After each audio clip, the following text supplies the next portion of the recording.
Hey, what's up everyone? My name is Blue and today we're doing some Splitgate power rankings. There's a couple buddies of mine from Paladins who have been playing Splitgate, most notably Bitey, who's on Bork, as well as Yeti, who is on the Calamity team. Both of those teams are doing fairly well as well so far. Now, preseason week 2 for the Divergence tournament has been finished. It's completed, and I've been watching backs most of these games for the preseason week 1 and preseason week 2. Also got to catch a couple matches from the Icon Invitational, so I started to do some power rankings. I talked to Yeti and Bitey and some other people within the scene, and there's really not anyone really covering these teams, not really anyone giving this scene the legitimacy that they deserve at this point. I mean, who knows? Maybe the game will dwindle down after a few months, but it could also do the opposite and strive. So I'm here to try and make it strive. Who knows? For those of you who don't know me, I'm an analyst, I'm a caster. I do a lot of things within Paladins, both PC. I started off in console though. But I've been venturing out, done some Rocket League, casted some Rocket League as well, and Splitgate was a game that really appealed to me because a lot of people really liked the idea of Splitgate and how much raw potential it gave to an esport. Because, like everyone knows, it's an arena warfare. It's an arena shooter, so it's got that Halo vibe to it, the old school Halo that everyone loved. But at the same time, it's kind of got some other aspects from other games as well, like Portal. This whole create these portals, you can shoot through them, you can go through them. Just the dynamics and the strategies that teams can think of. It's not just, oh, we got to zone out this team from trying to get to the objective, and if you can zone them properly in most cases and pretty much every other game, it's boom, you're gonna win the game if you can zone them out well enough to where they can't get to the objective. Not in this game, dude. It's really awesome to see the plays that these teams can create and the dynamics they can open up, because you could be getting zoned out, but all of a sudden someone knows how to shoot some portals correctly, can get right into the objective, can sneak behind the enemy line. So it's really interesting to see, and it's really dynamic. So we're gonna jump into it now. There were 32 teams that showed up in preseason week 1. A lot of teams, big tournament, huge. The top 4 teams from that were Bork, Calamity, 4 Kings, which are now known as Entice, and 3KV. They kind of set the precedent, especially Bork. They were listed as the community team in the Icon Invitational, and they won that event.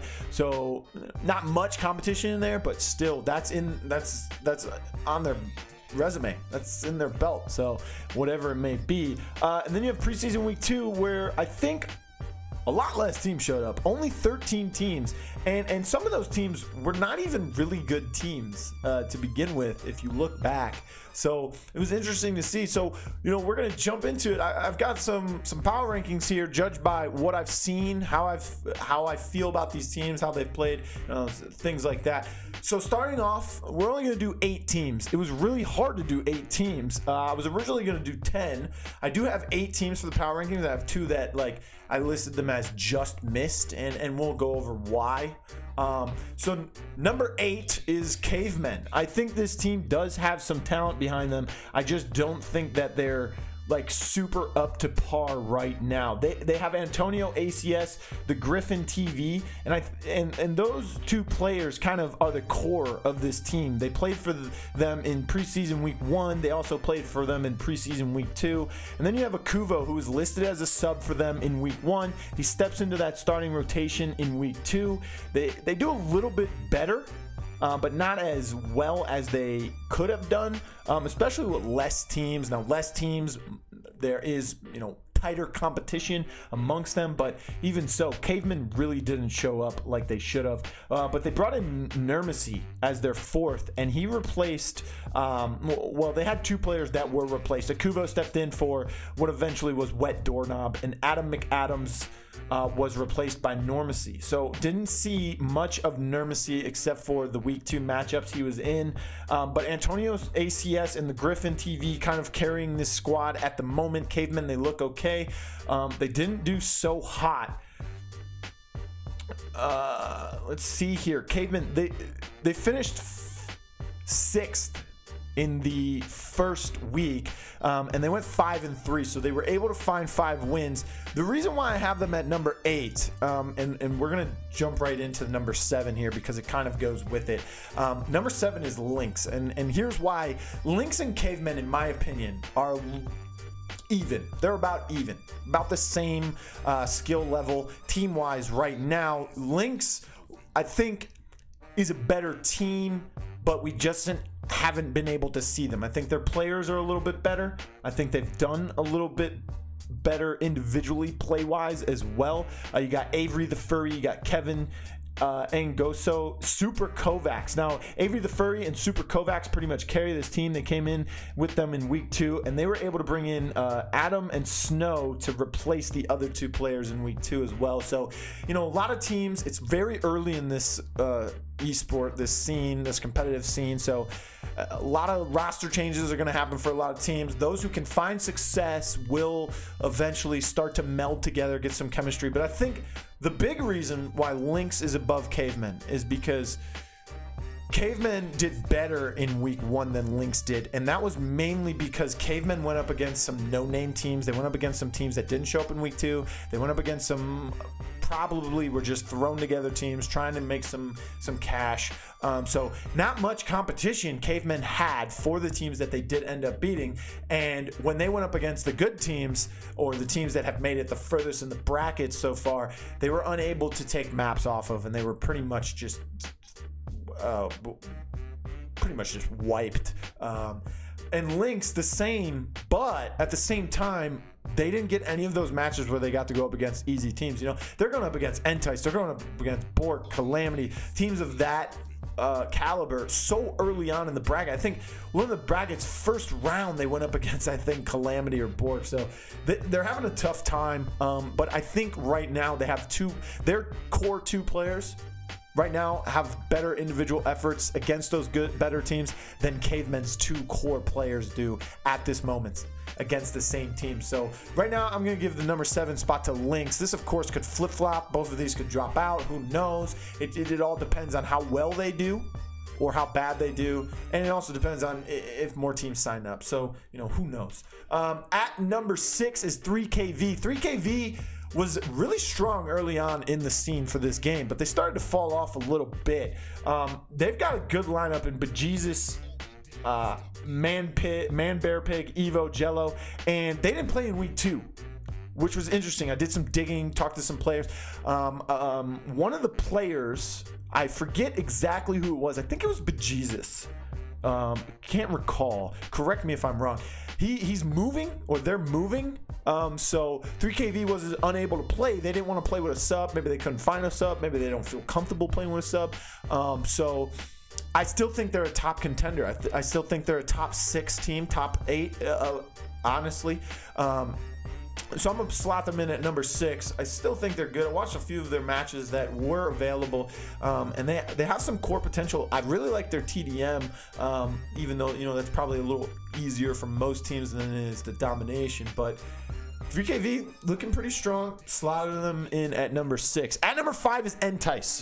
They played under the name 4 Kings in week 1.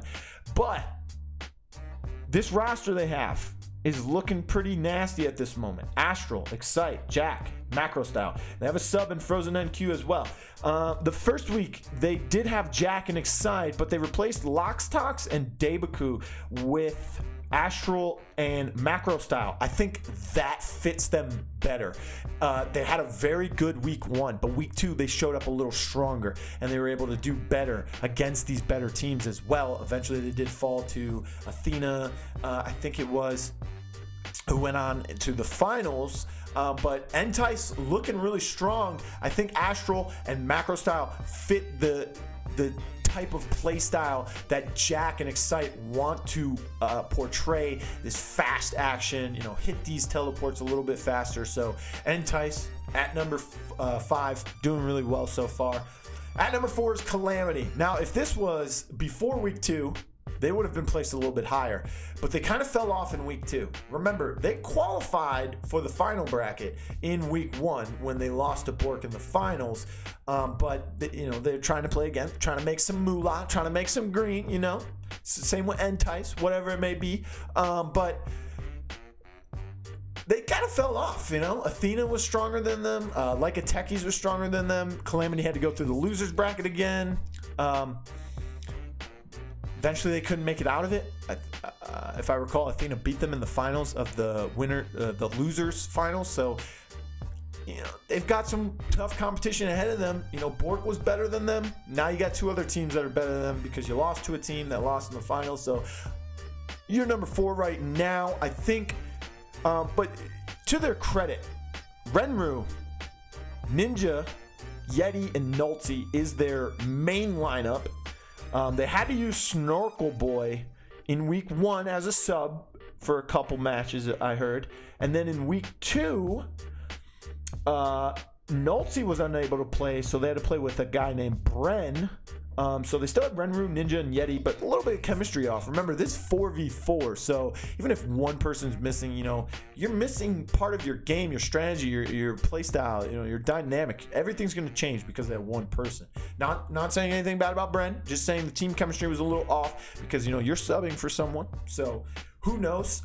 Snorkel Boy did go on to play for a different team. He started Male Perpetrators with Brightly, Rexos, and Schlags, however you say that. So they did okay.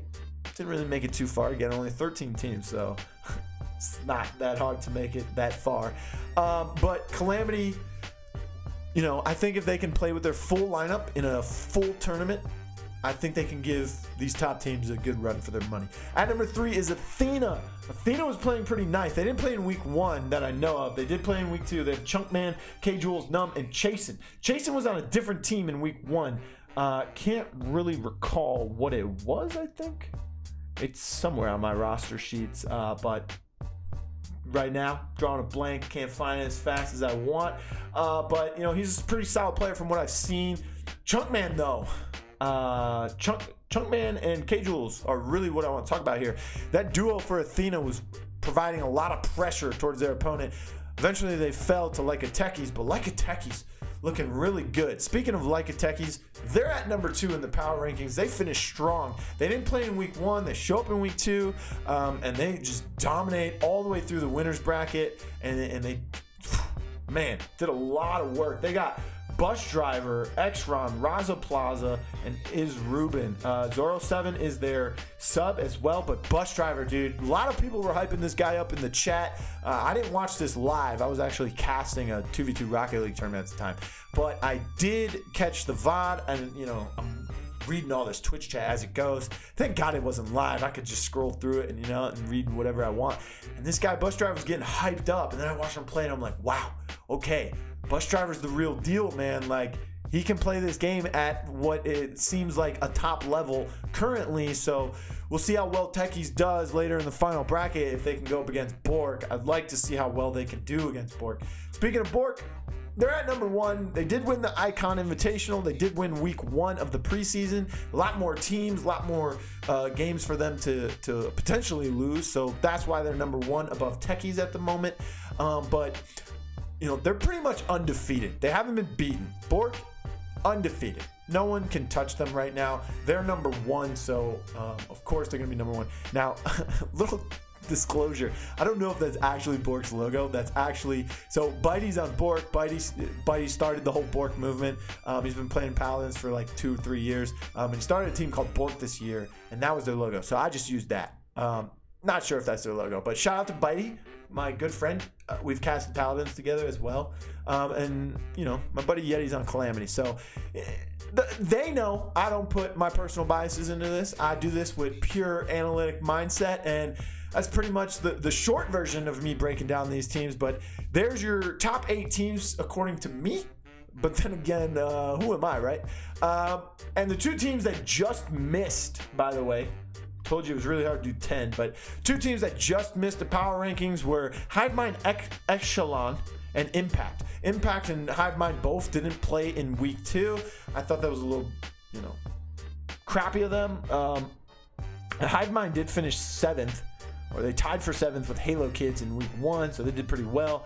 And Impact actually were the 5th place team, so they did pretty well too. Like to see them come back. Who knows? Not me, but then again, there's your top 8 power rankings for Splitgate right now after preseason week 2. I know there is a power rankings out there from someone else. I think his name's Gyro or something, but he does those strictly by win-loss, which is cool. Whatever. I just don't like doing it that way, so I try to do as much analysis as I can to break it down. There's your top 8. My name's Blue. Don't forget to follow me on Twitter at realBluTV. All my other socials are right above my head right there.